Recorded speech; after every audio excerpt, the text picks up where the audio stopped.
पहाड़ी अच भी खिला लेना जितना खिलाएंगे था। थोड़ी पहाड़ी भी खिला लेनी, ज्यादा खिला लेंगे। तो ये बोलो मैं ना की गाल बात करनी है, जड़ी गल्ला कहते मैं गाल करी जाऊंगा। प्रोफेसर साहब का बेटा पढ़ाई में कैसा था? पढ़ाई में एवरेज था। और ये हमारी एक टीचर होती थी सुधा मैडम, उनको कभी लगता था कि गुस्सा आ जाए तो डस्टर होता तो पहले तो उससे साफ कर, और वैसे उठा के वापस डस्टर फेंकते, हम कैच करके वापस मैडम की ओर फेंक देते थे। तो प्रोफेसर गुलशन आए तो उन्होंने भी कहा, अरे अनुराग ठाकुर आए भाई, आप लोग जानते हो, ये हमारे कॉलेज की टीम के कैप्टन है। तो सबने कहा ये सर वे जानते हैं, पर शायद इनको पता नहीं एमए फर्स्ट ईयर में आके बैठ गए एमए सेकेंड ईयर में। आप मैम से कहाँ मिले? अरेंज मैरिज है या लव मैरिज? मैं शादी वाले दिन ही मिला। अमित शाह जी गुस्से में रहते क्या हमेशा? बिल्कुल भी नहीं। बोले तू सीखना भी है कि करना चूल्हा जलाना, तो जो रोटी भी बनानी सिखानी कि चूल्हा भी जलाना सिखाना। नेटफ्लिक्स वगैरह देखते हो कभी? बहुत कम अवसर मिलता है, लेकिन बीच बीच में देखता हूँ। मैंने मोदी जी के अंदर एक बहुत भावुक आदमी देखा, उनका वो पार्ट देश के सामने बहुत कम आता है। आपके पास विचार कम पड़ जाएंगे, मोदी जी के पास समय की कमी नहीं होगी, वो इतना अटेंशन स्पैन है। फोन में तुमने गड़बड़ कर दी थोड़ी सी। हिमाचल के लिए क्या विजन है आपका? The Himachali podcast powered by Lima smart TV. नमस्ते, मैं उपदेश और आप जुड़ चुके हैं द हिमाचली पॉडकास्ट के साथ। एपिसोड 37 पर हम पहुंच चुके हैं और एपिसोड 37 के हमारे गेस्ट भी हैं बहुत खास। अनुराग ठाकुर इनका नाम है, केंद्रीय मंत्री हैं और हमीरपुर संसदीय क्षेत्र से भाजपा के प्रत्याशी भी हैं। अनुराग जी ने अपनी कुछ इंसाइट हमारे साथ इस एपिसोड में शेयर की है। एक इंसाइट मैं भी आप लोगों के साथ शेयर करता हूं। ये एपिसोड जिस दिन शूट हुआ है उससे पिछले दिन ये एपिसोड शूट होना था, पर 2 बार हमारा शूट कैंसिल हुआ because of some technical grounds. इस टाइम पे किसी भी नेता के पास बिल्कुल भी समय नहीं है, आप जानते हैं, क्योंकि चुनावी प्रचार प्रसार अपने पीक पर चल रहा है। बट अनुराग जी ने मेक श्योर किया कि हमें सफिशिएंट अमाउंट ऑफ टाइम मिले और सबसे खास बात, अच्छे से हमारा एपिसोड शूट हो जाए। हाँ, ये एपिसोड हमने 2 पार्ट्स में किया है। थोड़ा हमने एक लोकेशन पे बैठ के किया है, बिलासपुर में लोकेशन है, और थोड़ा हमने फिर गाड़ी में चलते फिरते किया है। आई होप आपको ये कॉन्वर्सेशन पसंद आएगी। आप जल्दी से इस एपिसोड को देखिए और हमारे नए यूट्यूब चैनल THP क्लिप्स के साथ साथ इस यूट्यूब चैनल को भी सब्सक्राइब कर लीजिए, क्योंकि ये कंटेंट बनाने में बहुत मेहनत लगती है और इस बार तो हमने बहुत ज़्यादा विटामिन D भी खाई है। धन्यवाद।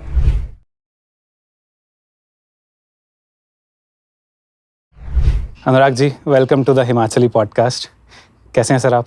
मैं अच्छा हूँ, लेकिन सबसे पहले तो आपका स्वागत देवभूमि हिमाचल प्रदेश के ही आपके अपने वीर भूमि हमीरपुर संसदीय क्षेत्र में। Thank you sir. Anurag ji, आपको लोग जानते हैं, आप बीजेपी को रिप्रेजेंट करते हैं। बीजेपी के साथ साथ आप हमीरपुर संसदीय क्षेत्र को भी रिप्रेजेंट करते हैं और यूनियन मिनिस्टर हैं। अनुराग ठाकुर की नज़रों में अनुराग ठाकुर कौन है? अनुराग ठाकुर हिमाचल का छोकरा है, हिमाचल का बेटा है, जो हिमाचल के लिए बहुत कुछ करना चाहता है, जिसको एक हिमाचली होने पे बहुत गर्व है। क्योंकि मैं देश और दुनिया में जहाँ भी गया हूँ, वहाँ पे हिमाचल के लोगों को जो मान सम्मान मिला है और उन्होंने कमाया है अपनी मेहनत से, अपने अनुशासन से और अपनी ईमानदारी से, ये बहुत बड़ा एसेट हिमाचल के लोगों के लिए है। और मुझे लगता है हमारी आज की पीढ़ी के पास एक ऐसा अवसर है, हम इसको नई ऊंचाइयों पे ले जाएं। एक ये, दूसरा, जब हिमाचल में कोई आता है तो हिमाचल के लोग, उनकी सादगी उनको बहुत पसंद आती है, हिमाचल की खूबसूरती बहुत पसंद आती है और हिमाचल की मेहमान नवाजी बहुत पसंद आती है। तो मुझे लगता है एक हिमाचल की गुण और एक हिमाचलियों के गुण, इस पे हम जितना और काम कर पाएंगे, नेचुरल है, लेकिन हम इसको और जितना नई पीढ़ी के साथ सुधार पाएँ। टेक्नोलॉजी के समय हम एडवांस तो हों, लेकिन अपनी जो कोर हमारी वैल्यूज़ हैं, हम अपने मूल को ना भूलें, वो बहुत आवश्यक है। राइट। आप आजकल कैंपेन कर रहे हैं नॉन स्टॉप, राइट? और कैंपेन में ऑब्वियसली पॉलिटिकल बातें बहुत ज़्यादा हो रही हैं। हम यहाँ आज इसलिए बैठे हैं कि पॉलिटिकल बातें तो करें, बट उससे पहले हम थोड़ा सा आपके बारे में जानें, बिकॉज़ बहुत सारी क्यूरियोसिटी आपके अराउंड भी है, जानते हम लोग भी हैं आपके बारे में, बट उतना डिटेल में नहीं जानते। तो जितना आप हमें अपने बारे में बताना चाहें, हम जानना चाहेंगे। सो शुरुआत करते हैं अर्ली डेज से। वैसे तो देखा जाए मेरा जीवन एक खुली किताब है, लेकिन फिर भी मैं मात्र 3 साल का था जब मैं जालंधर गया पढ़ने के लिए। मेरे पिताजी प्रोफेसर थे और जब मैं 10-11 साल का हो तो मेरा शौक़ क्रिकेट में हो गया। मेरे स्कूल में जो हमारे सीनियर्स थे वो क्रिकेट में अच्छा कर रहे थे, तो मेरा एक तरह से इच्छा उस तरफ क्रिकेट खेलने की हुई और शायद उसमें मैं अच्छा भी था, शुरू से अच्छा पिक किया। लेकिन मेरे पिताजी को सदा ये लगा कि हमारी परिवार फ़ौजियों का है, मेरे दादाजी फ़ौजी हैं, उनके पिता फ़ौजी थे, सो उनको सदा था कि मेरा बेटा फ़ौज में जाए। और छोटी उम्र में आपको पता है, जैसे आपका एक तरफ दिल लग जाए तो आप फिर उस तरफ भागते हो। तो मैंने क्रिकेट को पिक किया और थोड़ा मैं घर से भाग गया। घर से भाग गया? मतलब कि 1-2 दिन के लिए मुझे लगा कि अपने दोस्त के घर रुक गया और एक कहानी में तो क्रिकेट ही खेलूंगा, कुछ और नहीं करूंगा। कहाँ पे? जालंधर में। अच्छा। पिताजी प्रोफेसर थे वहाँ पे दोआबा कॉलेज में, तो उनकी नौकरी वहाँ थी तो हमें भी जाना पड़ा। तो उसके बाद ये हुआ कि मैंने जब खेलना शुरू किया तो मैं जालंधर की टीम का कप्तान, पंजाब की टीम का कप्तान बना, अंडर 16 का, फिर मैं अंडर 19 का कप्तान बना, नॉर्थ जोन का, इंडिया अंडर 19 खेले। पंजाब पहली बार चैंपियन बना तो अंडर 16 विजय मर्चेंट में मैं उसका कैप्टन था। अंडर 19 नॉर्थ जोन हमारा चैंपियन बनी जब VVS लक्ष्मण वगैरह सब खेलते थे। अंडर 16 से लेकर अंडर 19 तक हम उस साल चैंपियन बने। हम रणजी ट्रॉफी के चैंपियन बने, यूनिवर्सिटीज़ के चैंपियन बने। तो मेरे क्रिकेट बहुत अच्छा चल रहा था कि इंडिया अंडर 19 खेलना, रणजी ट्रॉफी का पार्ट बनना, चैंपियन टीम का। लेकिन कैसे कहते हैं ना, जीवन में एकदम से बदलाव आता है कि 20 साल की उम्र में मुझे सब कुछ छोड़ना पड़ा, एक काम अपने कज़न्स के साथ शुरू करना पड़ा, पारिवारिक परिस्थितियाँ कुछ ऐसी हो गई और बड़ा बेटा होने के नाते वो फिर जिम्मेदारियों को निभाया। लेकिन मैं कई बार अपने युवा साथियों से या दर्शकों से आपके शेयर करना चाहूँगा कि आप जहाँ पे भी रहो अपना 100% देना चाहिए। मैं क्रिकेट खेलता था, अपना 100% देता था। मैंने उसका कामकाज शुरू किया, मैं उसमें भी 17-18 घंटे काम करता था, हार्ड वर्क करता था। फिर मुझे लगता था जुनून के साथ काम करना है, कुछ बड़ा करना है। तो एक अवसर आया मेरे पास जब कहते हैं ना डेस्टिनी मुझे हिमाचल क्रिकेट की ओर, उसके अध्यक्ष की ओर ले आई। तो बड़ी चुनौतियाँ थी यहाँ पे, ना खेल मैदान था, ना टीम जीतती थी। तो करना क्या था, बजट भी नाम मात्र था, केवल 7 कुर्सियाँ थी, एक स्टील की अलमारी थी, 2 रजिस्टर थे 50 साल का, उसमें लेखा जोखा था और बैंक में शब 9-9.5 लाख रुपए रहे होंगे, इतना पैसा होगा। तो क्रिकेट चले कैसे? 25 साल 26 साल मेरी उम्र मुश्किल से। तो मैंने उसको एक चुनौती के रूप में लिया, क्योंकि एक अखबार ने लिखा कि 50 साल में कुछ नहीं हुआ है, 25 साल का नौजवान क्या करेगा। मैंने कहा अब नौजवान को कुछ करना पड़ेगा और मैंने उसको एक चैलेंज के रूप में लिया कि नहीं भाई करना है, कुछ उम्र है करने की, करेंगे। और मैं आपको विश्वास दिलाऊं, हिमाचल प्रदेश क्रिकेट संघ में मेरे सभी साथियों ने बहुत सहयोग दिया, मेरे साथ खड़े रहे। मैं बहुत बड़े बड़े निर्णय करता था जी, कि डबल बजट कर दो, खिलाड़ियों को ये सुविधा दे दो, खिलाड़ियों को बेस्ट कोचेस लाओ, हमारा खिलाड़ी दिल्ली पंजाब से छोटा नहीं दिखना चाहिए, उससे बढ़िया क्रिकेट किट होनी चाहिए। हमने बदलाव किया, उससे बहुत बड़ा फ़र्क पड़ा।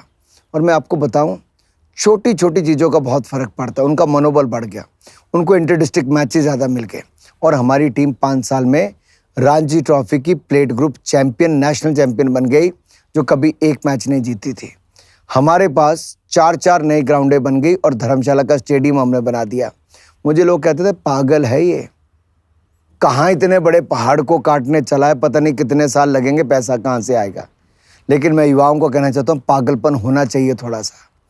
जवानी में पागलपन नहीं होगा, जोश नहीं होगा, तो ये पहाड़ की जवानी और पानी पहाड़ के काम नहीं आएगी। और हमने वही किया और वहीं से अगले रास्ते खुलते गए। मैंने बड़े बड़े मैचेस करवाए, लेकिन उस समय की कांग्रेस की सरकार ने मुकदमे पे मुकदमे, नए कानून बना दिए। 15 साल मुकदमे झेले साहब, लेकिन उसी के कारण आज आपके पॉडकास्ट में भी हैं। आप ना बहुत आगे लेके जा रहे हो, थोड़ा सा आप मुझे पीछे से बताइए ना। बचपन जब मैंने आपका पूछा तो आपने क्रिकेट की तरफ मेन फोकस किया, एंड होना भी चाहिए, ऑब्वियसली इतनी अचीवमेंट्स हैं आपकी। बचपन में थे कैसे, बेसिक नेचर क्या था? अरे भाई, शरारती खूब। अच्छा। और खेलने वाले खूब। ऐसा था कि स्कूल से आते खाना, बाद में खाना, पहले पतंग उड़ाने चले जाना, उसके बाद कंचे खेलने चले जाना, गुल्ली डंडा खेलना, गली में क्रिकेट खेलना। तो कोई ऐसा खेल नहीं होगा जो नहीं खेला होगा। कैरम बोर्ड से लेके सारी गेम्स, चेस नहीं खेली कभी, बाकी तो जो बोलोगे वॉलीबॉल से लेके सब कोई हाथ में आ जाए वो खेलते थे।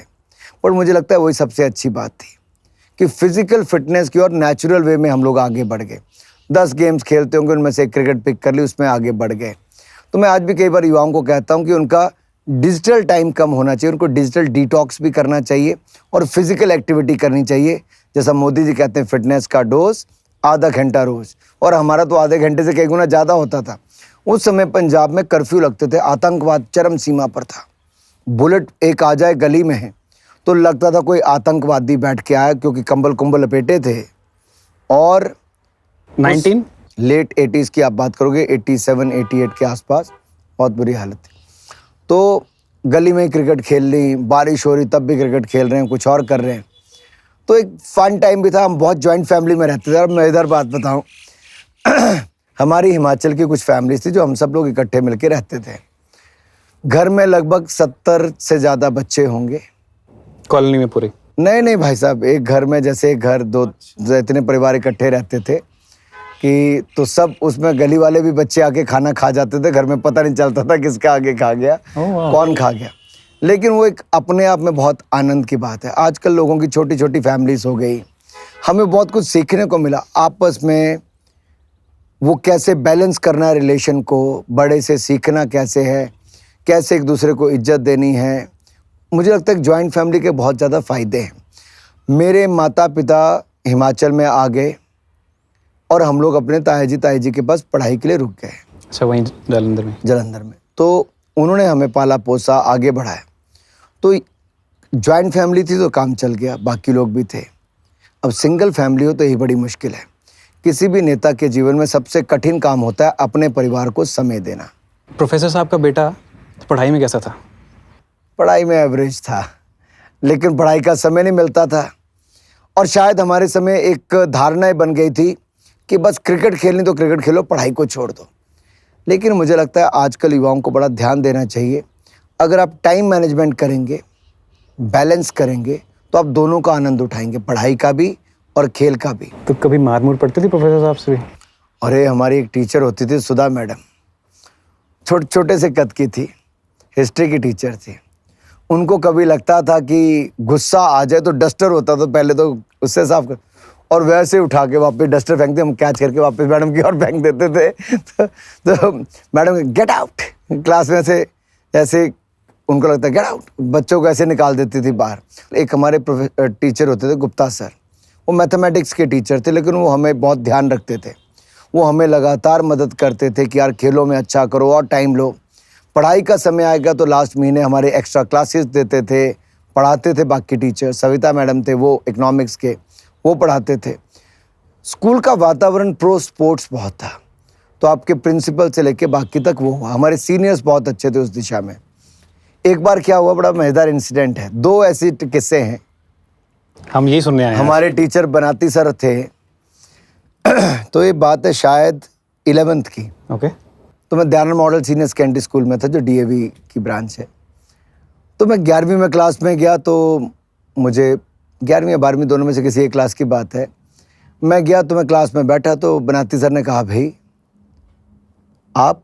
मैंने कहा सर मैं अनुराग ठाकुर। ओ क्रिकेट स्टार? मैं कहा यस सर। आप यहाँ क्या कर रहे हो?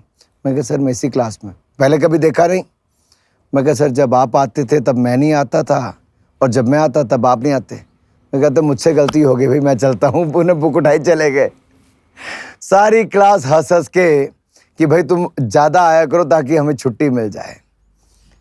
और एक बार मैं एमए सेकेंड ईयर में हुआ दोआबा कॉलेज में, तो मैं गया, तो मैं गलती से जल्दबाजी में एमए सेकेंड ईयर की क्लास में एमए फर्स्ट ईयर की क्लास में जाके बैठ गया। तो प्रोफेसर गुलशन आए, तो उन्होंने भी कहा अरे अनुराग ठाकुर आए हैं भाई, आप लोग जानते हो, ये हमारे कॉलेज की टीम के कैप्टन है। तो सबने कहा ये सर वे जानते हैं, पर शायद इनको पता नहीं एमए फर्स्ट ईयर में आके बैठ गए एमए सेकेंड ईयर में। एमए सेकेंड ईयर में है, पर अच्छा है, क्लास लगाना है, मुझे अच्छा लग रहा है कि आए। तो मुझे लगता है हमारे प्रोफेसर्स टीचर्स बहुत फ्रेंडली नेचर के थे, जो आपको सपोर्ट भी करते थे, मनोबल बढ़ाते थे। और शायद ये वातावरण स्कूल कॉलेजेस में होता है। तो प्रो स्पोर्ट्स को अगर बढ़ावा देना है तो मुझे लगता है खिलाड़ियों की हैंड होल्डिंग करनी बहुत ज़रूरी है, एनवायरनमेंट वैसा खड़ा करना है। तो मैंने टीचर्स के अपने जो नाम ले रहा हूँ, प्रोफेसर पाठक थे, इंग्लिश के प्रोफेसर थे, बहुत पतले स्किनी थे, but he was passionate about cricket. मैंने एक बार अपना कॉलेज छोड़ के डीएवी में एडमिशन लेने की सोची, उनको पता चल गया, मेरे घर पे आ गए, मेरा स्टूडेंट कॉलेज की टीम का कैप्टन कैसे चला। मैं कहा सर मेरे दोस्त वहाँ पे, तुम कॉलेज की टीम के कप्तान हो, तुम कहीं नहीं जा सकते। वाह, सो वो हक के साथ बात करते थे, ये बहुत अच्छी बात थी। ये होता था पहले, बिल्कुल। ये वाली चीज़ होती थी। आप कितने साल रहे थे पंजाब में? मैं काफ़ी साल मैंने वहाँ पे बिताए, क्योंकि ऑलमोस्ट पहले तो देखिए हमारा पूरा हिस्सा ही हिमाचल का पंजाब का एक पार्ट था। कांगड़ा, हमीरपुर, ऊना, लाहौल स्पीति भी उसका हिस्सा था पंजाब का। इतने साल आप रहे वहाँ पे, पंजाबी में फ्लुएंट हुए? मैं थोड़ा बहुत पंजाबी बोलता हूँ। थोड़ा बोलोगे? तो ये बोलो मैं ना की गल बात करनी है, जड़ी गल्लां कहंदे मैं गल करी जाऊंगा। मैनू इतनी तो नहीं आंदी, पर थोड़ी थोड़ी मैं तो तुसी कहोगे ऊड़ा एड़ा एड़ी ससा हा का सारा आंदा सारी मैं बिल्कुल मैं ता तुसी कहोगे ता गुरमुखी पढ़ भी लाऊंगा ते लिख भी लाऊंगा। क्या बात है, क्या बात है। हिमाचल वापसी तो कब? एक लांगे तो मैं पहाड़िया च भी गला लेना, जितना गलांगे था थोड़ी थोड़ी पहाड़ी भी लेनी। ज्यादा गला के लेंगे। मेरे साथ जुड़ रही पूरे हिमाचली जनता, पूरी हिमाचली जनता जुड़ रही था। कई बार मुझे मैसेज आई हैं शिमला, अपर शिमला थे, भाई आपने वो बीच में क्या बोला वो समझ में नहीं आया। नहीं वहाँ क्या ना देखा, उन्हें कांगड़े वाले पासे जाइए तो कांगड़ी बोली बोलना, राइट। कोई कुछ हिस्सा मेरा कांगड़े, उन्हें एक कॉन्स्टिट्यूंसी मेरी मंडियाली थी, मंडियाली भी बोल रहे हैं। हमीरपुर कांगड़े वाली ज़्यादा भाषाएं, उनने चली जाए तो पंजाबी ठेठ बोल रहे हैं। तो मुझे तो पंजाबी पहाड़ी सब कुछ मिक्स हिंदी सब करके चलाना पड़ता है, लेकिन यही आनंद है, अलग अलग बोलियां हैं, इसका आनंद उठाना चाहिए, ज़्यादा सीखना चाहिए। अब मैंने बोल दिया है उनको, वैसे सबको, अपर शिमला, शिमला जो मेरी जनता है, लाहौल स्पीति, किन्नौर की, मैं क्या, मैं अगर बीच में ऐसा कुछ होगा सबटाइटल डाल दिया करूँगा हिंदी में, डोंट वरी। आप हिमाचल कब आए? मैं हिमाचल आता रहा, हम तो लगातार यहीं के साथ जुड़े रहे। मैं पढ़ाई तो नहीं मैं कर पाया हिमाचल में, क्योंकि जैसे मैंने कहा मेरे पिताजी की ही नौकरी वहाँ पे थी। राइट। जैसे हिमाचल के हमारे निचले हिमाचल के बहुत सारे लोग, उनकी माता पिता बाहर काम करते हैं, नौकरी की तलाश में जाते हैं। मेरे पिताजी 10वीं कक्षा पास करने के बाद LIC की नौकरी की, LIC की नौकरी की, शाम की इवनिंग क्लासेस की, BA किया, MA किया, प्रोफेसर लगे। जब वो प्रोफेसर लगे तब जाके उन्होंने फिर हमें, मैं 3 साल का था तो मुझे पढ़ाई करने के लिए वहाँ पे बुलाया, क्योंकि उनकी नौकरी वहाँ पे थी, तो मेरी माँ को वहाँ पे आना था, मुझे वहाँ पे आना था। ऐसे ही आप देखो हमारे हिमाचल के बहुत सारे परिवार आपको दिखेंगे, जालंधर, लुधियाना, अमृतसर, चंडीगढ़, अलग अलग जगह पे, दिल्ली पढ़ते हैं, रोजगार। तो हमारी ज़मीनें बहुत छोटी छोटी, ना के बराबर ज़मीनें होती थी। तो बड़ा परिवार था, पिताजी का भाई थे, बहनें थी, तो बड़े परिवार का गुजारा करने के लिए बहुत छोटी उम्र से काम करना शुरू करना पड़ा। बहुत बहुत मेहनत की है। जैसे आप अभी भी बता रहे हैं कि परिवार की स्थितियाँ कुछ ऐसी हुई कि फिर मुझे शिफ्ट करना पड़ा, मुझे ये सब छोड़ना पड़ा, क्रिकेट वगैरह। तो वो क्या परिस्थितियाँ थी, बता पाएंगे? एक्चुअली मेरे पिताजी राजनीति में थे और उनको उस समय हार्ट अटैक हुआ और उनकी बाईपास सर्जरी हुई। और उस ज़माने में बाईपास सर्जरी मीन्स अलॉट। आज से 30 साल पहले की मैं बात करूँ, 32 साल पहले, आज से 32 साल पहले आप कल्पना कर सकते हो। तो मैं छोटे थे हम लोग, तो पिताजी को लगा कि जीवन का कोई भरोसा नहीं है, तो मैं बड़ा बेटा हूँ तो मुझे काम शुरू करना चाहिए, कुछ सीखना चाहिए। मेरी उम्र मात्र 20 वर्ष की थी और जब मैंने काम सीखा, काम शुरू किया और फिर आगे बढ़ते गए। किस चीज़ का काम किया अनुराग जी आपने? हम लोग फैक्ट्री शुरू की अपने कजन्स के साथ। ओके। हैंड टूल्स बनाते थे, बाकी पाइप फिटिंग्स वगैरह बनाते थे, ये सब किया। दुनिया भर में सामान बेचा भी, खुद भी गए, ट्रैवल भी किया। और जैसे मैंने कहा संघर्ष का समय था, 18-19 घंटे काम करना आम बात थी। और जीवन में बहुत कुछ सीखा ऐसे संघर्ष करते करते, पहले क्रिकेट से, फिर बिजनेस में, फिर राजनीति में, क्रिकेट एडमिनिस्ट्रेशन में। तो शायद ये कहीं ना कहीं जीवन में काम आता है आपको जब आप आगे बढ़ते हो, एक्सपोजर जो आपको लाइफ में मिलता है। तो इसलिए मैं अपने हिमाचल के युवाओं से जब भी मिलता हूँ मैं उनको कहता हूँ, आप ये मत सोचो कि आपको कम पैसे में कहीं बाहर जाके नौकरी करनी पड़ रही। आपको एक सीखने का अवसर मिल रहा है, आपको चुनौती को स्वीकार करना चाहिए। और मैं बताऊं, मैं जब फैक्ट्री का मालिक होने के, छोटी सी फैक्ट्री थी, उसका मालिक होने के बावजूद भी मैं पेटियां तक खुद पैक करता था, स्ट्रैपिंग करने का काम खुद करना, हथौड़े चेक करने का काम खुद करना, स्टिकर लगाने तक का कि शिपमेंट टाइम पे जानी चाहिए करना, वो सब किया। और ये मेरा नहीं, आप जितना भी व्यापारी वर्ग को देखेंगे जो कोई काम करता है, उनके लिए आम बात ये हो जाती, क्योंकि उनको लगता है कि नहीं हमें डिलीवर अच्छा करना है, अच्छा करना है, गुणवत्ता पे हम लोगों ने काम किया। तो मुझे लगता है हिमाचल के लोग वैसे ही बहुत मेहनती होते हैं और अपने काम के प्रति बड़े निष्ठावान होते हैं, और यही हमारी सबसे बड़ी ताकत है। और शायद हिमाचली के गुण मेरे जो अंदर हैं मुझे वही बार बार कहीं ना कहीं आगे लेके जाती है। आज अगर देश में अनुराग ठाकुर का नाम कुछ है और हिमाचल के लिए मैं कुछ कर पाया हूँ, तो उसके पीछे मुझे लगता है हिमाचली के जो कोर है, गुण है, वो कहीं ना कहीं मेरे अंदर कण कण में भरे हुए हैं।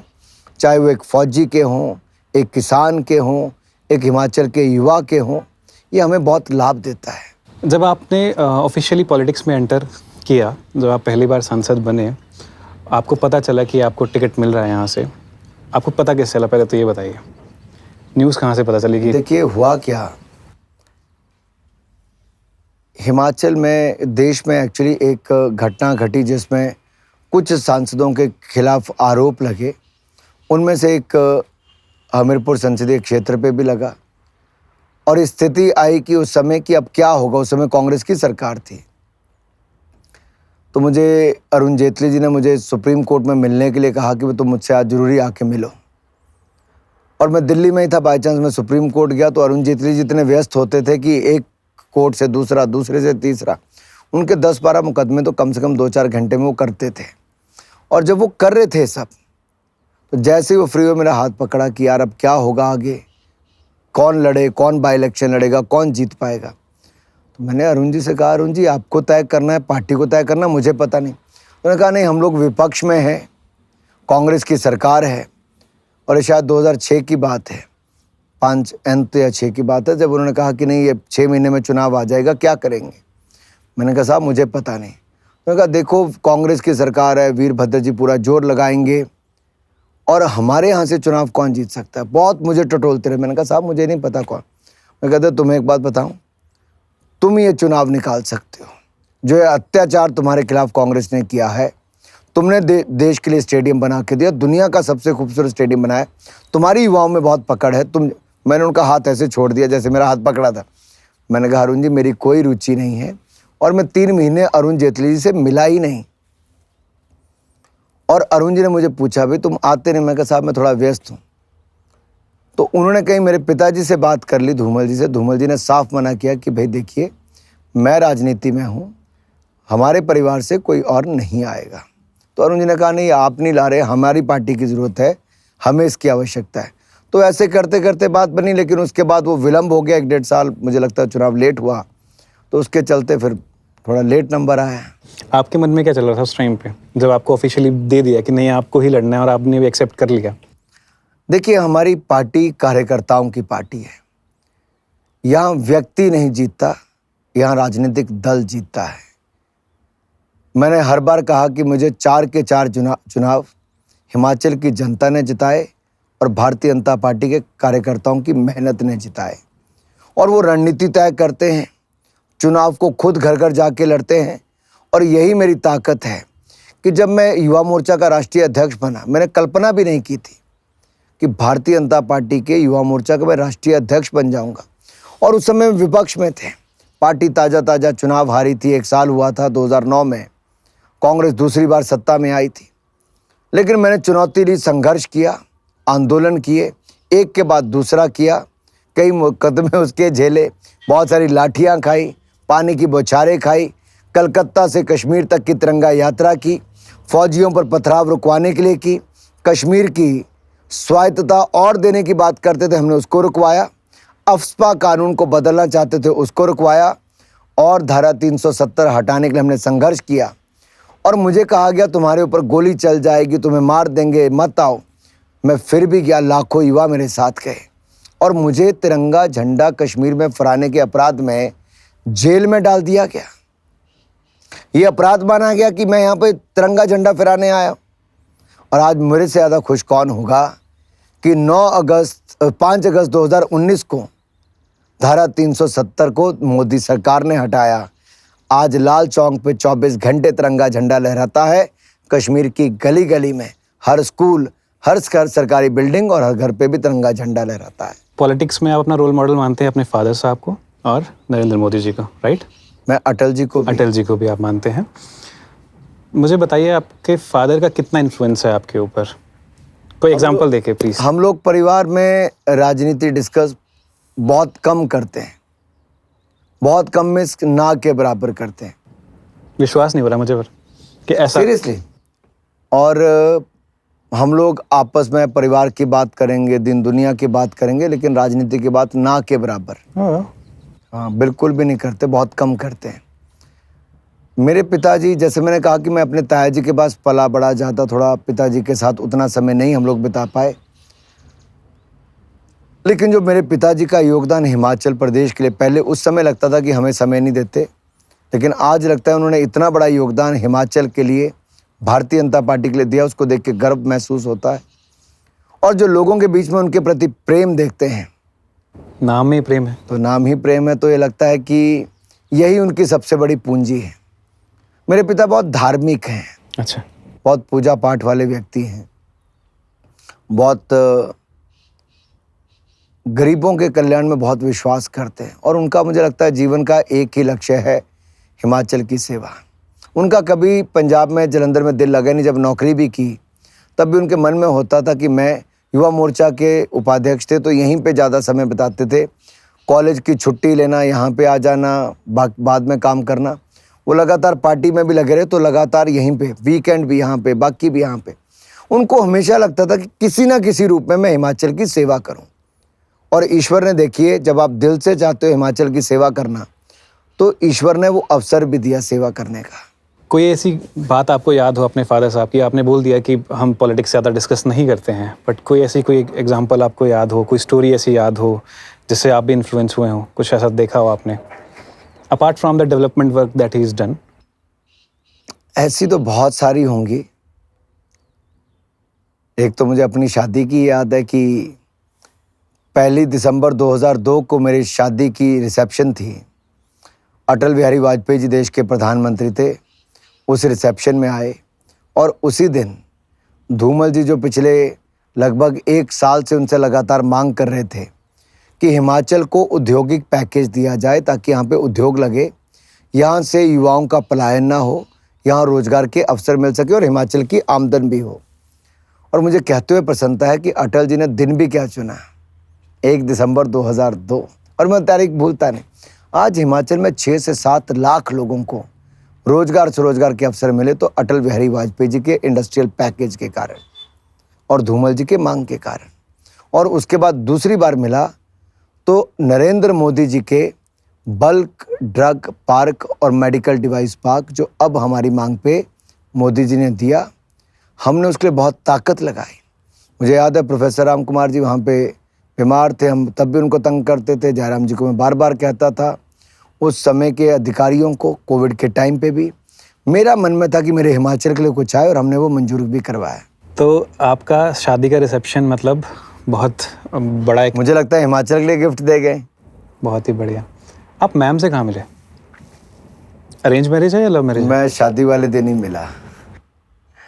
मैं एक्चुअली उस समय यूएस के अपने किसी एग्जीबिशन बिजनेस ट्रिप पे था, तो मेरी माँ का फ़ोन आया कि बेटा शादी करनी है। वो तो मुझे लगता था कि शादी, अब काम में व्यस्त थे कि सब कुछ, तो मैं कहता था माँ अभी शादी नहीं करनी। वो कहता था बेटा एक उम्र होती शादी करने की, करनी चाहिए। तो मैंने कहा आप देख लो लड़की, अगर आपको लगता है शादी करनी चाहिए तो मुझे लगता है माँ पे भरोसा करना अच्छा रहा। एक ऐसी जीवन साथी मिली जिसके कारण मैं राजनीति में इतना समय बिता पाया। कभी ये नहीं कहा कि मैंने कम समय परिवार को दिया। उसने मेरे बच्चों को, दोनों को जो पाला बड़ा किया, मेरी धर्मपत्नी शेफाली, उसने बहुत समय, उसने अपना जीवन का पूरा समय ही मेरे बच्चों की परवरिश, हमारे बच्चों की परवरिश के लिए दे दिया। तो मुझे लगता है मैं सौभाग्यशाली हूँ कि मैंने वो निर्णय अपने माँ बाप के कहने से किया। ससुर जी आई थिंक आपके उस टाइम कांग्रेस में थे? मेरे पिताजी उस समय, ससुर जी स्पीकर थे, तो इन अ वे न्यूट्रल, चुने कांग्रेस से गए थे, लेकिन हिमाचल विधानसभा के स्पीकर थे। मेरी उससे पहले थोड़ा फ्रेंच काट, आप गोटी कहते हो, उस तरह की दाढ़ी थी। जब मेरी शादी से पहले मुझे उनके परिवार वालों ने, क्योंकि मैं हिमाचल क्रिकेट संघ का अध्यक्ष था, तो उन लोगों ने देखा होगा अखबार में फ़ोटो छपती थी। तो जब मेरी शादी बारात गई तो तब तक मैंने मूंछें बड़ी रख ली। 2-3 महीने का समय मिल गया शादी तक। अब जैसे मेरी सालियाँ मुझसे बड़ी हैं उम्र में, तो आई देखने के लिए, तो मेरा सेहरा उठा हुआ था और मेरी मूंछें बड़ी बड़ी ऊपर को थी। तो अंदर जाके खलबली घर पे मच गई कि ये दूल्हा तो अनुराग से शादी होनी थी, मूछ वाला फ्रेंच कट वाले से होनी थी। फ्रेंच कट वाले से मूछ वाला कौन है। तो ये भी थोड़ा वहाँ पे जाके थोड़ा सा थोड़ी देर के लिए थोड़ी हलचल हुई कि है कौन। आपकी होर्डिंग्स लगती है ना आज भी, तो आपकी वो फ्रेंच कट वाली फोटो ना आप कार्यकर्ता लगा देते हैं आज भी, वो ये ब्लू सी जैकेट। मैं कहा यार अभी भी ये वाली फोटो चल रही है अनुराग जी की। वो इंटरनेट से उठाते हैं सब लोग और वहाँ से चला देते हैं। बहुत बढ़िया। तो जब विपक्ष मतलब दूसरी पार्टी में जब ससुर जी थे तो क्या कॉन्वर्सेशंस होती थी उस टाइम पे? मैं अपने ससुर जी से भी कोई पॉलिटिकल बातचीत बिल्कुल नहीं करता। अच्छा। हमारे परिवार में मेरी पत्नी मुझसे कोई पॉलिटिकल बात नहीं करती। हमारे फैमिली में हम पॉलिटिक्स डिस्कस करते ही नहीं है। हमें लगता है बाहर से कि पता नहीं पूरा दिन रात इनकी ना ना ना ना ना, जितना टाइम बड़ी मुश्किल से परिवार के लिए समय मिलता है, हम लोग परिवार के साथ समाज की, देश की, अपने रिश्तेदारी की यही बातचीत करते हैं हम लोग। इससे ज़्यादा पॉलिटिक्स की हम लोग बात करते नहीं, बहुत कम, कोई हार्डली कोई विषय आ जाएगा तो। मोदी जी से आप पहली बार कब मिले? शायद 1995 96 में कभी। कहाँ पे? हिमाचल में, वो हिमाचल के प्रभारी थे। ठीक है। उनका सुना था कि हमारे प्रभारी जी हैं, बहुत अनुशासन वाले हैं, थोड़े स्ट्रिक्ट भी हैं। स्ट्रिक्ट भी हैं और चलते हैं। देखिए संगठन में मैंने उनका जो रूप देखा वो एक विचारक का तो था ही, एक संगठनकर्ता का भी था कि संगठन को मजबूत कैसे बनाना है, सरकार कैसे बनानी है और समाज में भारतीय जनता पार्टी की पैठ कैसे बनानी। लेकिन जब मैंने उनके प्रधानमंत्री है किया, एक प्रधानमंत्री के रूप में देखा, सांसद के, या फिर मैंने उनको देखा एक मंत्री के रूप में, मैंने मोदी जी के अंदर एक बहुत भावुक आदमी देखा कि जिसका सोच ही केवल देश के कल्याण के लिए और गरीब के कल्याण के लिए, देश के विकास के लिए। वो बहुत नरम दिल इंसान है। उनका वो पार्ट देश के सामने बहुत कम आता है। वो एक हार्ड टास्क मास्टर हैं अपने काम के लिए, अपने सहयोगियों से काम लेने के लिए। और बॉस ऐसा ही होना चाहिए जिसको देख के आपको प्रेरणा मिले और आपको और ऊर्जा मिले काम करने की। लेकिन वो इतना अच्छा इंसान भी है जो देश के लिए सोचता है, सब कुछ देश के लिए सोचता है, देशवासियों के लिए। आज एक एक भारतीय की जीवन की कीमत उनके लिए इम्पॉर्टेंट है। कोविड के समय सबकी जान बचाई भी, वैक्सीन लगाई भी, मुफ्त अनाज भी दिया तो मुफ्त इलाज भी करवाया। ऑपरेशन गंगा में दुनिया भर से लोगों को वापस बचा कर लाए भी भारतीयों को। तो कतर ने जो मृत्यु दंड दिया था, हमारे नौसेना के अधिकारियों को मृत्यु दंड माफ़ भी कराया और देश वापस भी लाए।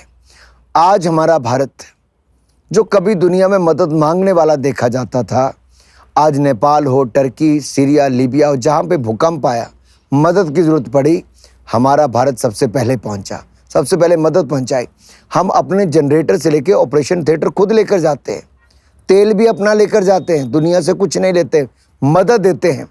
तो मदद लेने वाले से मदद देने वाला मददगार बना तो भारत मोदी सरकार में बना। ये छवि भारत की बनाई है तो मोदी सरकार ने। मुझे लगता है हमें ये सोचना चाहिए कि भारत का गौरव और मान सम्मान जो बढ़ा है मोदी सरकार में बढ़ा है। आपकी टीम इशारा कर रही है कि अभी आप लेट हो गए हैं ऑलरेडी, तो जी आई गेस हमें कहीं और इसको शूट करते हैं। चलिए इसके बाद आपको किसी और नई लोकेशन पे लेके जाते हैं। इस लोकेशन के बारे में थोड़ा सा बात कर लेते हैं। देखिए आपकी बाईं और आपके बिल्कुल पीछे जो है ये 4 लेन हाईवे निकल रहा है, कीरतपुर से बिलासपुर, मंडी, मनाली। पहले हमें बिलासपुर से कीरतपुर जाने में 3 घंटे का समय लगता था, आज 35 से 40 मिनट मुश्किल से लगते हैं। ये मोदी सरकार की देन है। इसके साथ में आपको रेलवे लाइन बिछती हुई नजर आती है। ये मोदी सरकार रेलवे लाइन भानुपल्ली से बिलासपुर तेजी के साथ बना रही है। आपको पहाड़ी पे ऊपर बिल्डिंग नजर आती है, वो टावर देखिए हमारा कहाँ पे लगा है, वो BSNL का और बाकी टेलीकॉम का टावर। तो साथ में हमारी हाइड्रो इंजीनियरिंग कॉलेज की बिल्डिंग नजर आती है। और आप मेरे बिल्कुल इस तरफ देखेंगे, उस सामने एक बिल्डिंग आपको वहाँ पे छोटी पहाड़ी के पीछे नजर आती है, वो एम्स का ऊपर वाला हिस्सा आपको नजर आता है। बिलासपुर में इनमें चारों में से कुछ नहीं था। 10 साल में हमने मोदी सरकार में 4 लेन हाईवे भी बनाया, रेलवे लाइन भी बन रही है, हमने हाइड्रो इंजीनियरिंग कॉलेज भी बना दिया और एम्स अस्पताल भी बना दिया, मेडिकल कॉलेज भी बना दिया। चलिए अब आगे बात करते हैं, थोड़ा चलते चलते। चलिए लेके चलते हैं आपको। अनुराग जी, कॉन्वर्सेशन को थोड़ा आगे बढ़ाते हैं। बात चल रही थी नरेंद्र मोदी जी की। तो क्या बदलाव आप देखते हैं उनको एज ए प्राइम मिनिस्टर जब से उन्होंने कार्यभार संभाला है, उससे पहले जब वो प्रभारी थे, कितना डिफरेंस आप तो बहुत क्लोजली उनको देखा है उनके सफ़र को? देखिए, नरेंद्र मोदी जी एक ऐसे व्यक्तित्व हैं, जब उन्होंने घर परिवार छोड़ा तो देश के लिए छोड़ा। उन्होंने संगठन के लिए छोड़ा था, देश के लिए कुछ करने के लिए, लेकिन कभी उन्होंने भी नहीं सोचा था कि वो देश के प्रधानमंत्री बनेंगे या गुजरात के मुख्यमंत्री बनेंगे। लेकिन जब वो बने तब उनके पास एक बड़ी चुनौती सबसे पहली आ गई, और वो चुनौती थी भूकंप जो भुज में आया। और उन्होंने जिस तरह से उसको हैंडल किया, वो अपने आप में उसकी बहुत तारीफ हुई। और जिस तरह से उन्होंने गुजरात का विकास किया, वाइब्रेंट गुजरात को किया, तो गुजरात की एक अलग छवि बना दी। गुजरात में पानी की बड़ी कमी होती थी, तो मोदी जी ने तो वहाँ पर क्या कर दिया, हज़ारों कुएं बनवा दिए, और हज़ारों कुएं के कारण गुजरात का पानी का स्तर ऊपर आया। नर्मदा बांध जो कई वर्षों से नहीं बना था, 40 सालों से, वो बनवा दिया। नर्मदा बांध पर केवड़िया में दुनिया का सबसे ऊंची प्रतिमा, स्टैच्यू ऑफ यूनिटी, वो बना दिया। ये दिखाता है व्यक्ति का विजन, अब उसके आसपास कितना वो डेवलप हो गया है। उससे एक बहुत बड़ी एक लेगेसी खड़ी कर दी सरदार पटेल की, जिसको कांग्रेस ने छोड़ दिया था, लेकिन मोदी जी ने स्वीकार किया।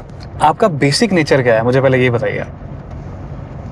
मिलनसार अगर आप कहोगे तो मैं बच्चों से लेके बुजुर्गों तक सबसे घुल मिल जाता हूँ। मुझे बच्चों के साथ बहुत मज़ा आता है। शायद मैं अपने बच्चों के साथ बहुत समय नहीं बिता पाया, बहुत ट्रैवल करता था, या फिर मैं जॉइंट फैमिली में रहा, तो मैंने ये भी देखा कि वहाँ सब बच्चा किसी का होगा, लेकिन कोई भी पालता है, उसको बड़ा करता है। तो शायद वो, मैं किसी कार्यक्रम में जाता हूँ तो एक बड़ा नेचुरल सा मेरा कनेक्ट बच्चों के साथ होता है। बच्चे भी मेरे साथ आके कभी गोद में बैठेंगे, कोई बातचीत करना शुरू कर देगा, कोई सेल्फी खींचेगा। एक बड़ा नेचुरल प्रोसेस है। मुझे उसके लिए कोई एफर्ट नहीं करना पड़ता कि मैं किसी को रीच आउट कर रहा हूँ, वो मेरे अपने अंदर से आवाज़ आती है और आगे से भी वैसा कनेक्ट होता है। और मुझे लगता है मेरी दादी के साथ मेरा एक बहुत अच्छा रिश्ता था। मेरी दादी, she had a very dynamic nature, और उनका एक प्रभाव हमारे पूरे परिवार पर था, निर्णय करने से लेके बाकी सब तक। बहुत अच्छी पर्सनैलिटी उनकी थी। अच्छा। और मुझे दुख इस बात का है कि जब मैं क्रिकेट खेल रहा था, मैं पंजाब की टीम का, जैसे मैंने कहा, कैप्टन था अंडर 16 का, और हमारा उस समय फाइनल मैच का समय आया, तो मेरे परिवार वालों ने मुझे बताया नहीं कि मेरी दादी की डेथ हो गई। और उससे फ़र्क, जब मुझे बाद में पता चला, मैं चैंपियन बन गया था। मुझे लगा गांव, उस समय STD PC होते थे, तो मैंने STD से फ़ोन किया कि मैं बात करता हूँ, तो मैंने कहा दादी से बात भी कराओ। अम्मा बोलता था मैं, बोले अम्मा जी ने भी गल करावा। मैंने कहा कि हम बताया नहीं आपको कि तुम्हारी दादी जी चल बसी। तो आई फेल्ट वेरी बैड, कि मैं उनको मिल नहीं पाया। तो जब मैं बुजुर्ग महिलाओं को देखता हूँ, उनके खिलखिलाते चेहरे देखता हूँ, मुस्कुराहट देखता हूँ, उनके हाथ मेरी और जब आशीर्वाद के बढ़ते हैं, तो मुझे यही महसूस होता है कहीं ना कहीं उनमें मेरी दादी मुझे आशीर्वाद दे रही है। और मेरी माँ की नानी थी, मैं जब मिला उनसे, उनकी बहुत उम्र थी, 92-93 साल तक वो जी। तो वो इतनी उम्र में भी, 90 साल की उम्र में भी सुई में धागा पिरो लेती थी, अपना काम खुद करती थी। तो मैंने अपने परिवार में हर किसी को देखा है कि कोई बैठता नहीं है, सब काम करने में लगे रहते हैं। तो वहाँ पे तो मेरी अलग सी होता था। मैं अपने मामा के घर जाता था या बुआ के घर जाता था, तो उस समय तो कभी गैस सिलेंडर होते नहीं थे। तो जब इतने रिश्तेदार आने, तो फिर चूल्हे के काम हो गया।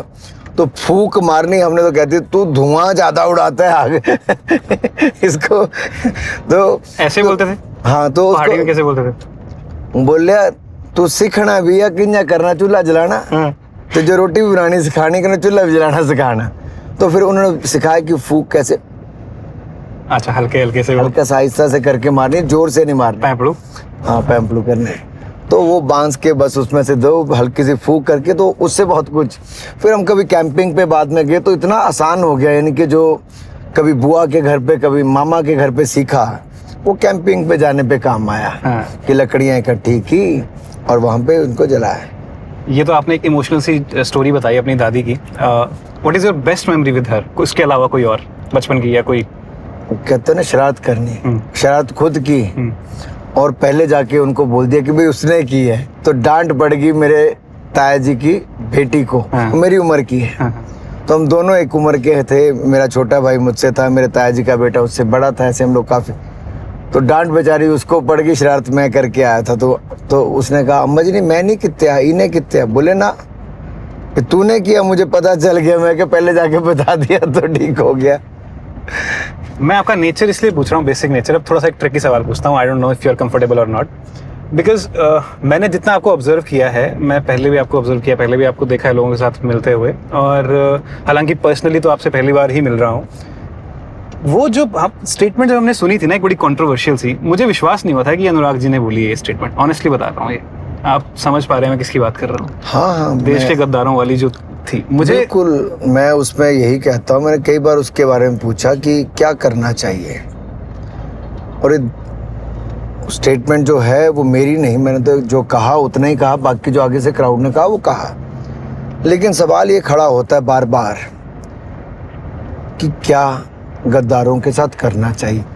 वो कानून को तय करना है, लेकिन कुछ लोग शायद ये उम्मीद करते हैं कि गद्दारों की आरती उतारनी चाहिए, उनको बिरयानी खिलानी चाहिए, उनकी मेहमान नवाजी करनी चाहिए।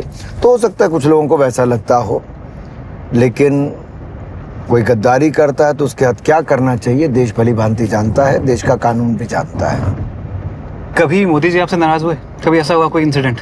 देखिए, किसी भी नेता का, परिवार के किसी बड़े सदस्य का ये हक है कि अपने से छोटे को सही दिशा दिखाना, कहीं गलती तो उसको टोकना। और आजकल मैं देखता हूँ एक नया ट्रेंड हो गया कि बच्चे भी देखते हैं कि अगर माँ बाप ने टोका तो उसका बुरा मानते हैं। माँ बाप नहीं टोकेंगे तो कौन टोकेगा? आपके गुरुजन नहीं टोकेंगे तो कौन टोकेगा? आपके वरिष्ठ सहयोगी नहीं टोकेंगे तो कौन टोकेगा? ये उनका हक है, क्योंकि उन्होंने, उनका जीवन का अनुभव हम सबसे ज़्यादा है। वो अगर टोकेंगे, कुछ बात कहेंगे तो हमारी और उस काम की भलाई के लिए ही बताएंगे। तो मैं तो सोचता हूँ कि अगर ऐसा कभी हो तो ये सौभाग्यशाली हैं कि अगर मोदी जी ऐसा करते हैं तो उनकी नेचर में टोकना नहीं, उनकी नेचर में आपका बेस्ट कैसे निकालना है वो जानते हैं। देखिए, हमारी महीने में 4 कैबिनेट मीटिंग्स होती हैं। मुझे कैबिनेट मीटिंग के बाद देश को बताना होता है कि कैबिनेट के बड़े निर्णय क्या हैं, देश को जानकारी देनी होती है।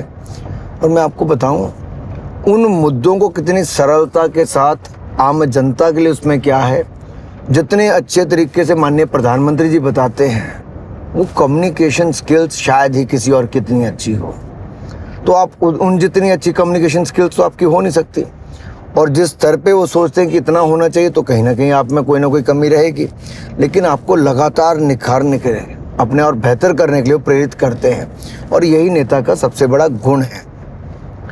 दूसरा मैं आपको कहूँ, वो हर कैबिनेट, जैसे 4 कैबिनेट है तो कम से कम 1 या 2 कैबिनेट में पूछते हैं महीने में कि आपने ईज ऑफ डूइंग बिजनेस के लिए क्या किया। देश में व्यापारियों के लिए, कामकाज करने वालों के लिए, उद्यमियों के लिए, किसी ने अपना नया काम शुरू करना है, स्टार्टअप भी करना है, तो उसको कम से कम तकलीफ हो, कम से कम गवर्नमेंट को झेलना पड़े, उसके लिए आप कंप्लायंस बर्डन कितना कम कर रहे हो। और हमें लगातार पुश करते हैं। आप देखिए, 63,000 कंप्लायंस बर्डन था, जो कम होके मात्र 23,000 रह गया। 40,000 खत्म कर दिया गया, और 23,000 को भी और कम करने के लिए कहते हैं। वो कहते हैं मिनिमम गवर्नमेंट, मैक्सिमम गवर्नेंस।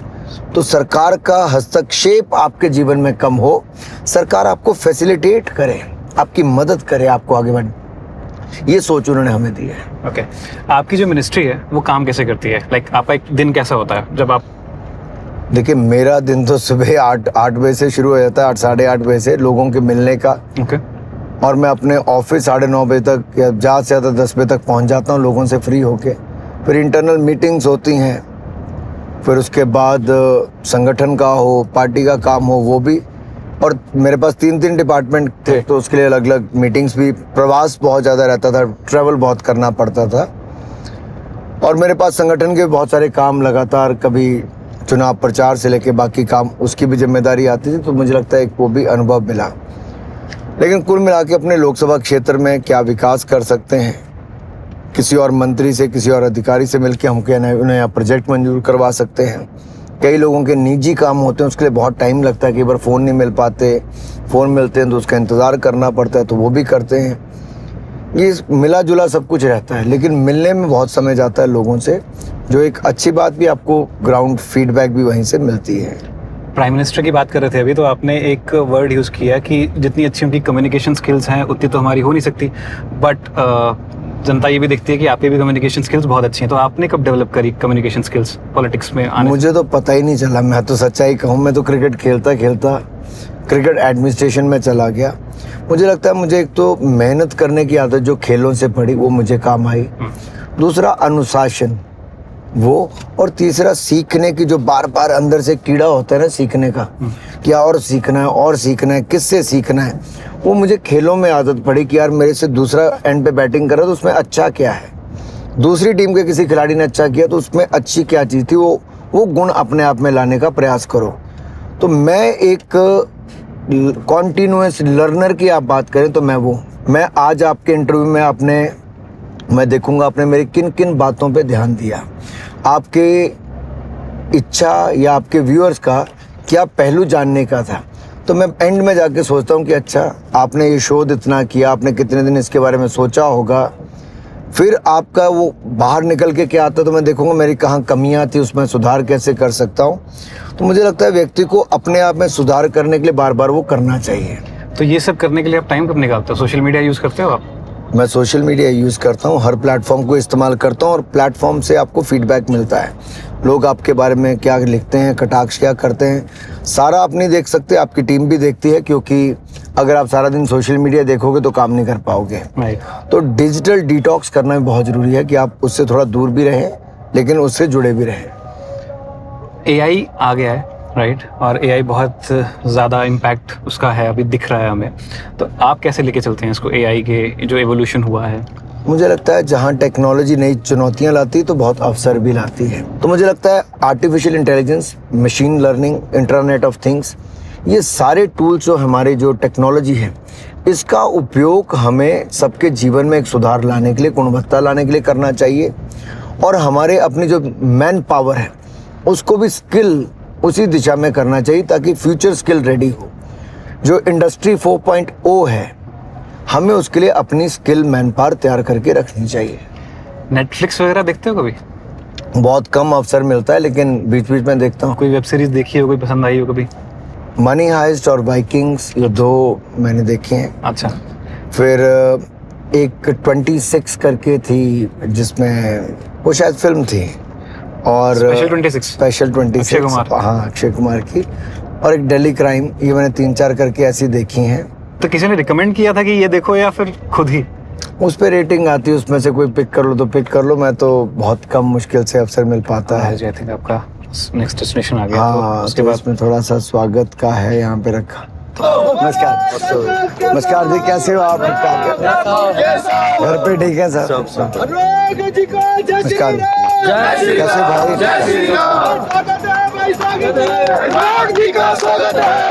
बस बस बस बस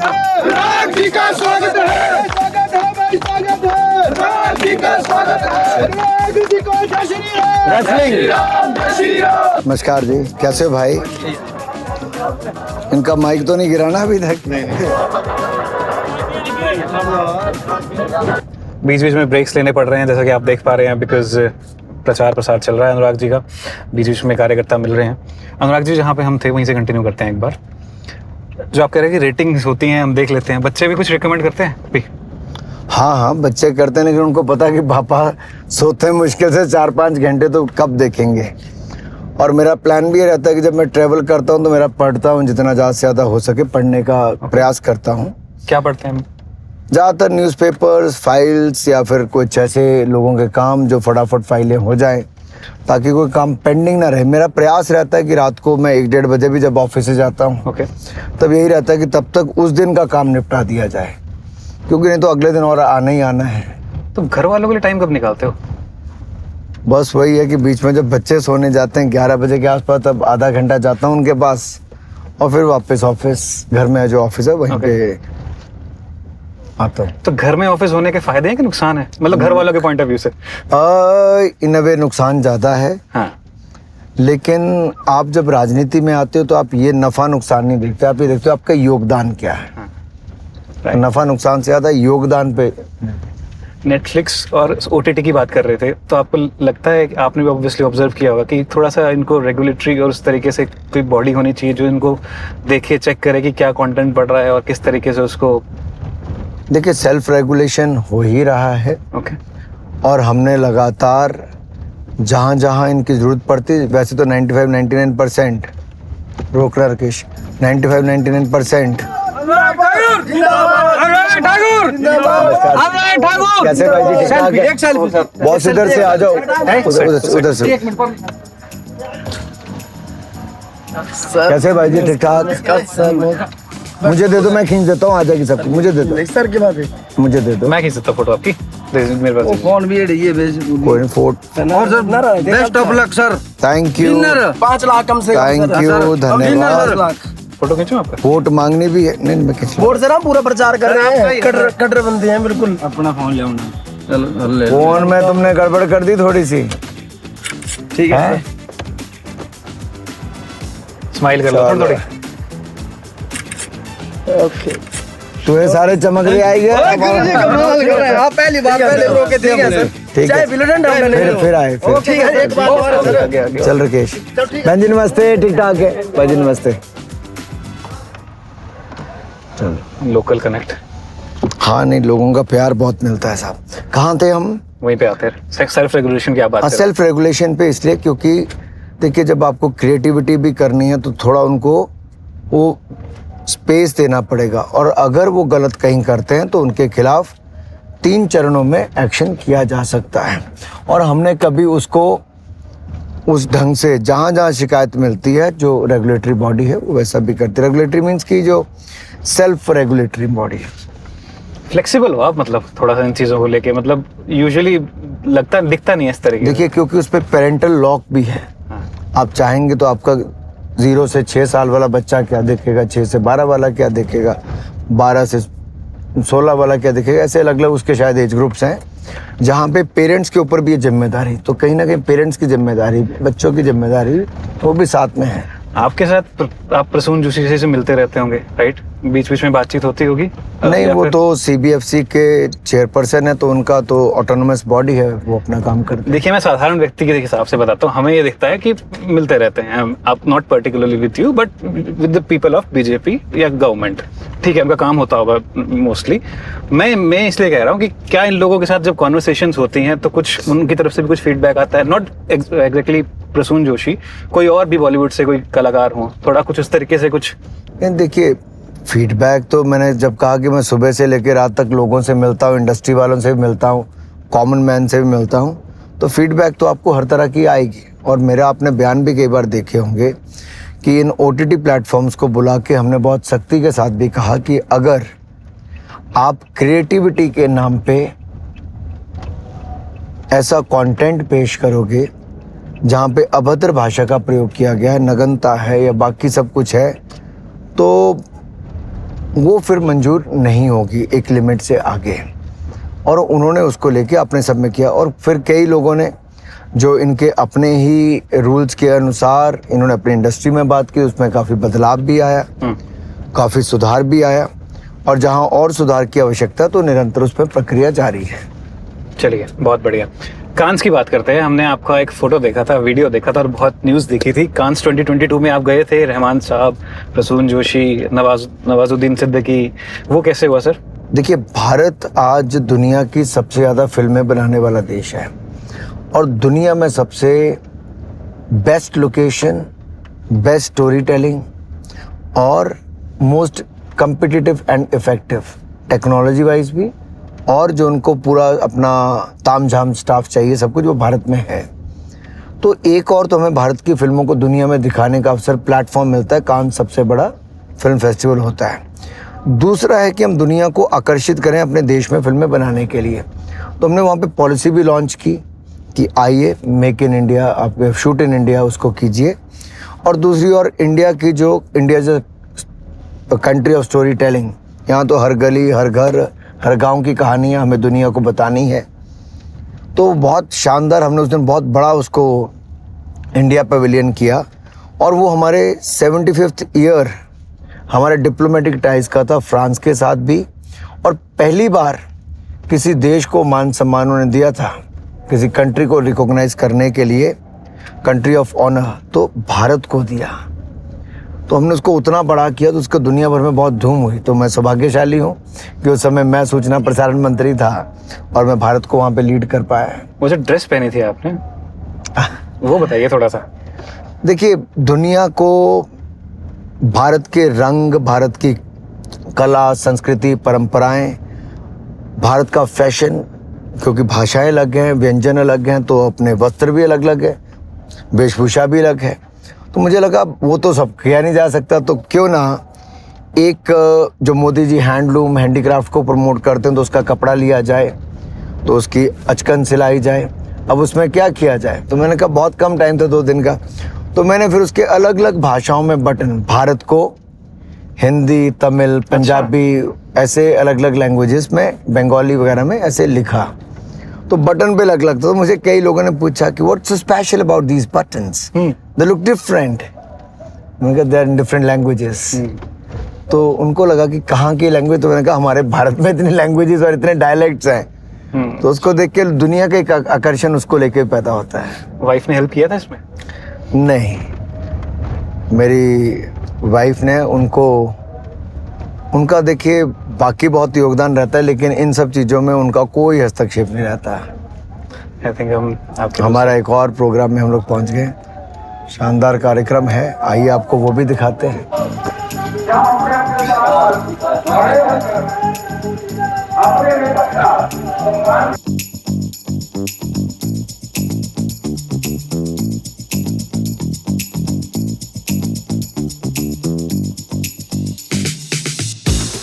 फिर से जुड़ गए हैं हम। अनुराग जी अभी एक प्रचार प्रसार करके आए हैं। अभी एक रैली थी इनकी, छोटी सी जनसभा कहते हैं। हाँ बिल्कुल, नुक्कड़ मीटिंगें हैं, लेकिन शानदार क्राउड। आप देखिए, कुर्सियां, टेंट छोटे पड़ जाएं तो उत्साह। सबसे बड़ी बात होती है भीड़ का उत्साह क्या है।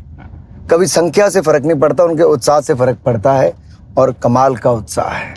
आप कंटिन्यू करेंगे वहां से जहां से हम छोड़े? जी बिल्कुल, मैं यही कह रहा था कि शेफाली जी जो मेरी धर्मपत्नी है, वो कभी इन मामलों में ना इंटरफेयर करती, ना सुझाव उनके आते हैं। हाँ, उनके फीडबैक इतना जरूर आता है, कुछ अच्छा हो कुछ खराब हो तो कभी कभी बीच बीच में उतना सा उनका आता है, लेकिन कभी ये नहीं कहेंगी कि अच्छा ये करो वो करो।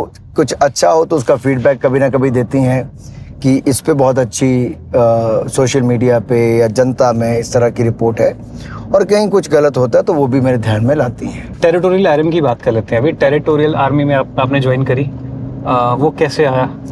जैसे मैंने आपको पहले बताया इंटरव्यू के पहले भाग में कि मेरे परिवार ही फौज से है, और मेरे यहाँ तो वीर भूमि में हर दूसरे घर से फौजी हैं। तो मेरे मन में जैसे पहले से था कि पहले क्रिकेट खेला, उस समय सपना पूरा नहीं हो पाया, तो मैंने जब मैं तीसरी बार सांसद बना 2014 में, तो मेरे मन में ललक थी भाई अब कुछ किया जाए वापस। तो 2015-16 में मैंने टेस्ट दिया इसका कमीशन करने के लिए। तो मैं पहला चरण में पास हुआ चंडीगढ़ में, लेकिन चंडीगढ़ का बड़ा इंटरेस्टिंग है। मैं चंडीगढ़ टेस्ट देने पहुंचा तो जैसे एंटर कर रहा था तो सारे यूथ, क्योंकि हिमाचल के बहुत हैं, पंजाबी से उत्तर भारत वाले वैसे मुझे बहुत पहचानते हैं, तो जैसे ही मैं अंदर घुसने लगा सब मेरी ओर देखें, कोई नमस्ते करे, अंदर गए तो अंदर उन्होंने देखा कि ये तो हमारे साथ ही पेपर देने आया है। तो मैं भी बैठ के पेपर लिख रहा, तो मेरी ओर देखें कि ये क्या कर रहा है। मैं क्या भाई अपना अपना पेपर लिखो, मेरे चक्कर में अपना पेपर छूट जाएगा। पेपर के बाद जब सबको अपने अपने फ़ोन मिले, सबने फ़ोटो खिंचवाई, सेल्फी, तो उन्होंने पूछा मुझे कि आप क्यों जुड़ना चाहते हो।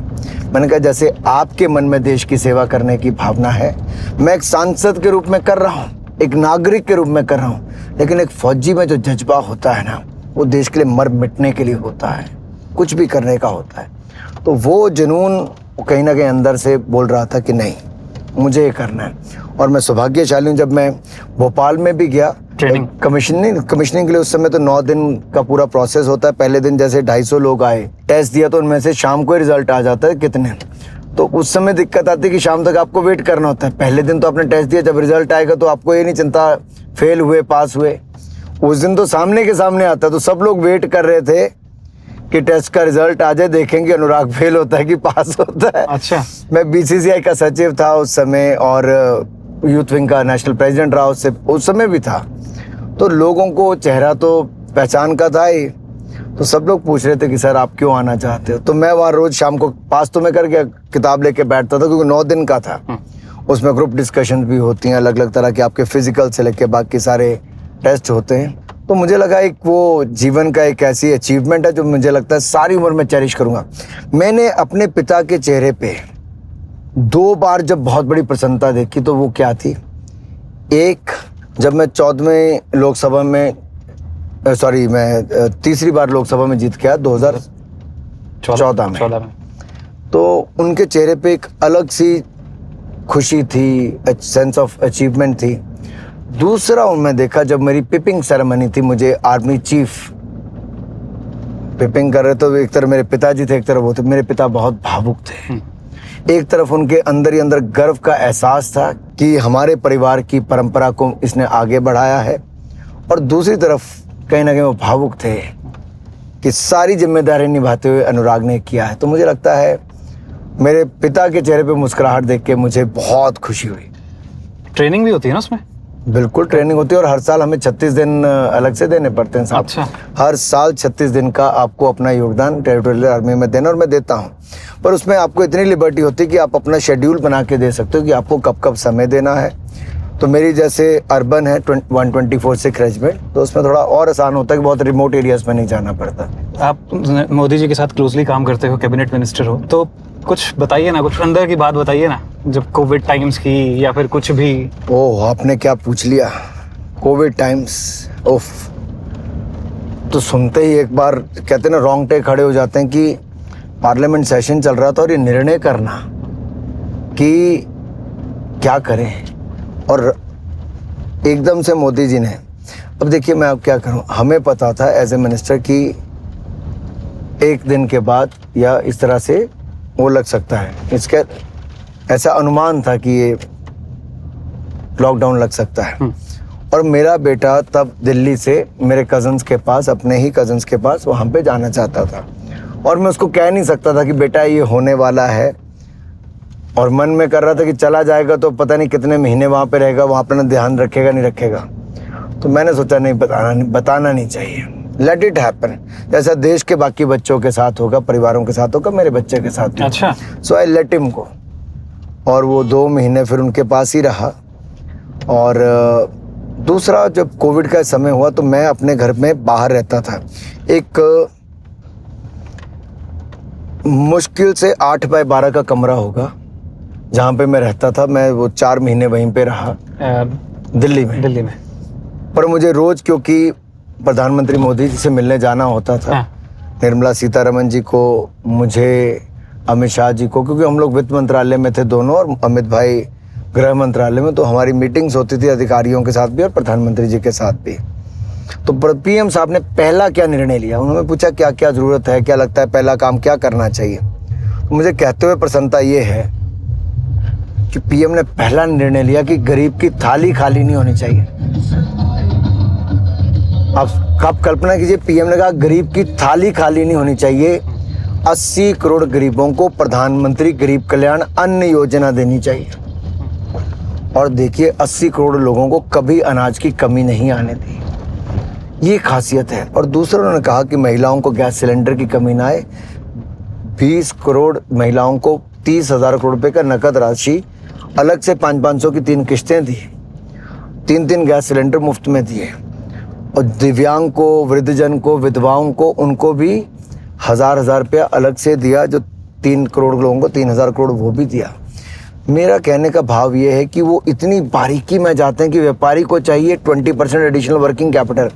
वो इतनी ज़्यादा फीडबैक लेते थे, जैसे मान लीजिए हमने पीएम साहब के साथ सुबह से लेके दोपहर के 1 बजे तक मीटिंग की, फिर 1-1.5 घंटे की ब्रेक होती थी, लंच करो, पर लंच के साथ साथ जाके अपने घर पे, और लंच पे जाके साथ साथ में हमें राज्य बांटे होते थे कि किसको किस राज्य में किससे बात करनी। एक दिन मुझे सारे एसपी से बात करनी होती थी मणिपुर में, मेघालय में, तो दूसरे दिन मुझे डीसी से बात करनी थी, तीसरे दिन मुझे मंत्रियों से बात करनी थी, चौथे दिन विधायकों से बात करनी थी।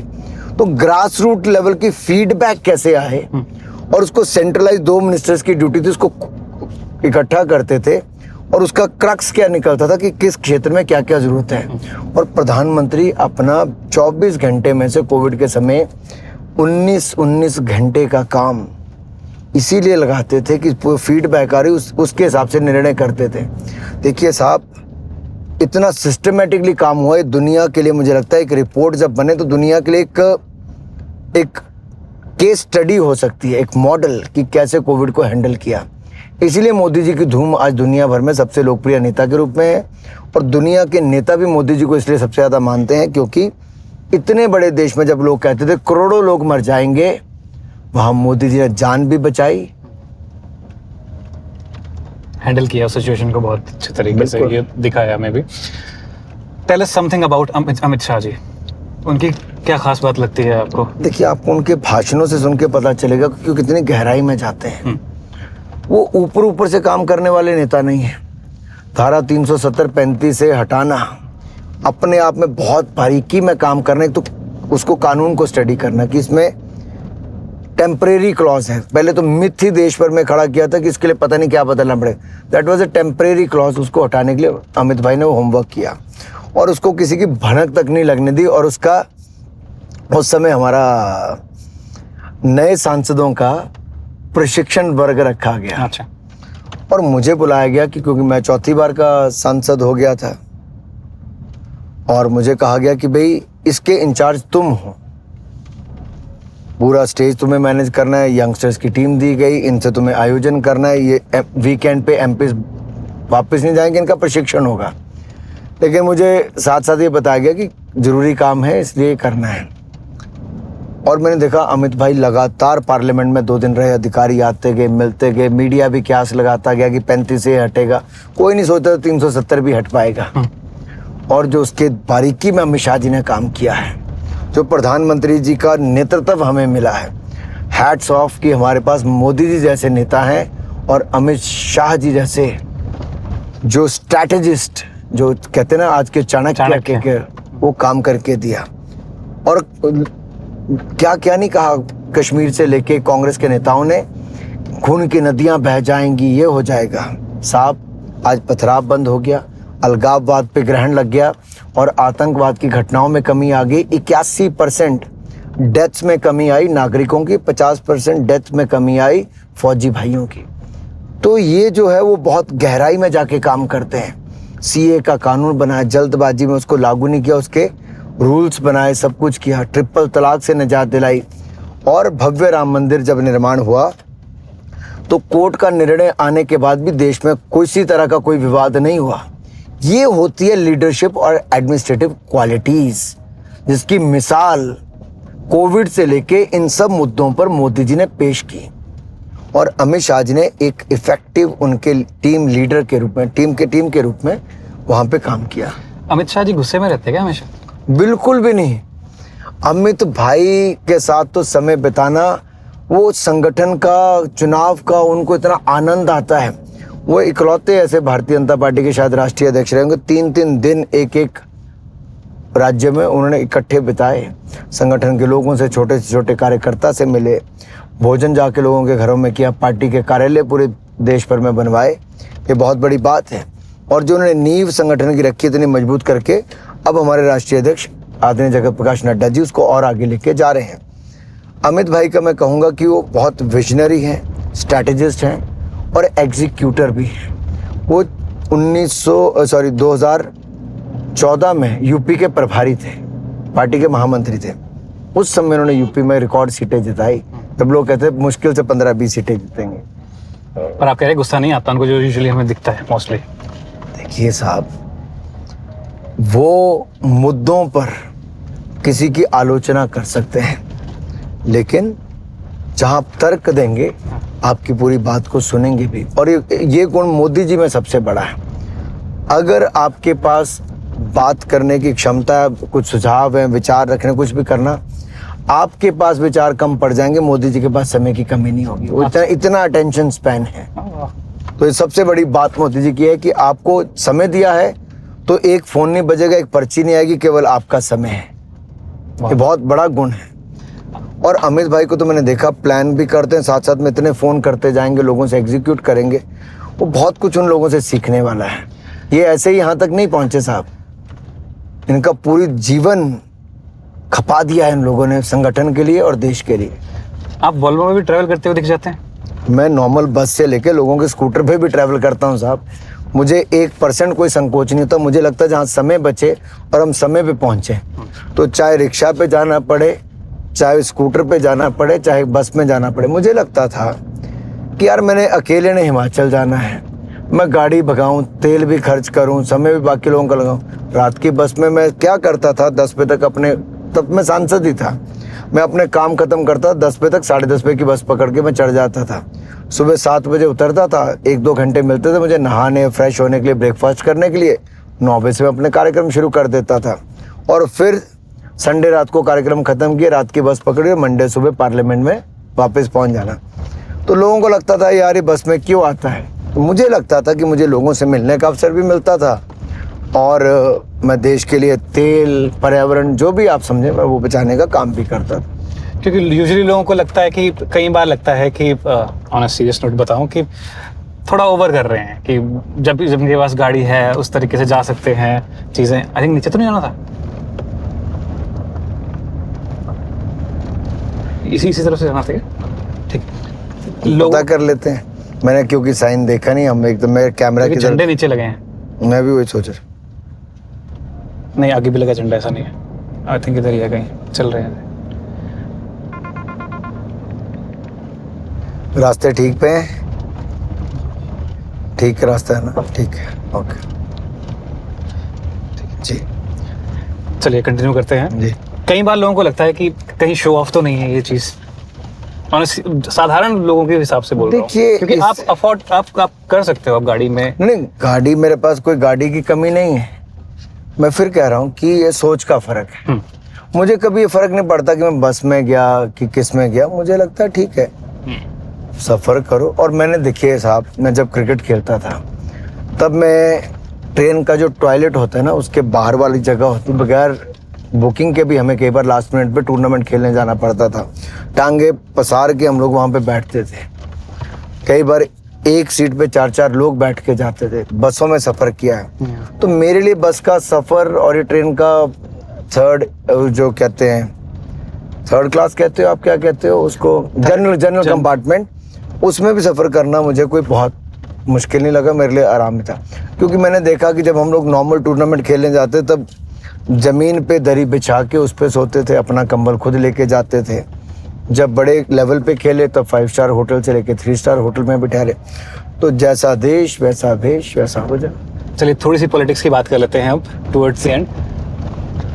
आप अपनी अचीवमेंट्स क्या मानते हैं, टॉप 3 और top 4, apart from AIIMS and ये डिस्ट्रिक्ट बिलासपुर के अलावा, ओवरऑल एज ए सांसद, जो आपका खुद का पर्सनल भी कुछ? देखिए, पहली बात, मैंने, रुकेश आगे ले लो, थोड़ा आगे और आगे लो और आगे लो, बस यहाँ रुको। देखिए, एक और तो 140 करोड़ भारतीयों में अगर 550 सांसद लोकसभा के चुने जाते हैं, उनमें से अगर आप एक हो तो ईश्वर की कृपा और जनता की कृपा आप पर है। दूसरा, उन 550 में भी छोटे से राज्य से आके अगर आप अपनी पहचान संसद में बोल के अपनी बनाते हो तो वो आपकी बड़ी उपलब्धि है और आपके क्षेत्रवासियों की बड़ी उपलब्धि है। तीसरा, अगर आप बड़े प्रोजेक्ट विकास के मंजूर कराते हो तो आपके क्षेत्र के लोगों के लिए एक बड़ी राहत और एक बड़ी सुविधा मिलती है। चौथा, मुझे संगठन में काम करने का अवसर मिला, तो संगठन के माध्यम से 140 करोड़ में जब 60% युवा हों और उनमें आप निखर कर छोटे से राज्य से देश में अपना पहचान बनाओ, तो हमारे छोटे राज्य में जो मेरी जनता पीछे खड़ी थी उनको भी लगता है हमारे बेटे ने जाके कुछ काम किया। और मेरे कार्यकर्ता कहते थे कि जाओ साहब, आप संगठन के लिए काम करो, हम पोलिंग बूथ संभाल लेंगे, आप देश की सेवा करो। ये मेरी ताकत थी कि मेरे पार्टी का कार्यकर्ता सदा मेरे पीछे खड़ा रहा और जनता ने आशीर्वाद दिया। हमने विकास भी करवाया तो दूसरी ओर संघर्ष भी किया। हमने संसद में आवाज़ भी उठाई तो सड़क पे भी संघर्ष किया। तो मुझे लगता है हर तरफ अपना 100% देने की जो एक चाह थी, जो बचपन से ही आदत पड़ी, खेलों से लेकर वो राजनीति में भी काम आई। और मैं चाहता हूँ मैं अपना 100% हिमाचल के लिए लगातार करता रहूँ। जब कोविड का समय आया, मैंने केवल अपने संसदीय क्षेत्र के लिए नहीं, मैंने पूरे हिमाचल प्रदेश के लिए सेवा की। मैंने लाखों मास्क, हज़ारों पीपी किट, ऑक्सीजन मास्क और बाकी सब नहीं मिलता था, ऑक्सीजन कॉन्सेंट्रेटर, मैंने विदेश से मंगवा कर 2000 ऑक्सीजन कॉन्सेंट्रेटर, कई हजार ऑक्सीजन मास्क दिए। मैंने 3 PSA ऑक्सीजन प्लांट 1-1 करोड़ रुपए का एक लगता है, बिलासपुर, ऊना, हमीरपुर में लगवा कर दिए। मैंने सिलेंडर तो लगभग 200 से ज़्यादा सिलेंडर खरीद के अलग से दिए, तो कॉन्सेंट्रेटर अलग, सिलेंडर अलग, ये सब सारी चीज़ें ये तब दी जब लोगों की जान बचाने की ज़रूरत थी।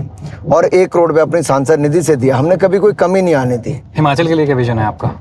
हिमाचल मुझे लगता है एक मौका है कि छोटा राज्य होके, जैसे हमारी नॉर्डिक कंट्रीज़ हैं, नॉर्वे है, डेनमार्क है, ऐसी कंट्री जहाँ की आबादी 70-72 लाख की है, लेकिन उनकी पर कैपिटा इनकम, प्रति व्यक्ति आय बहुत ज़्यादा है।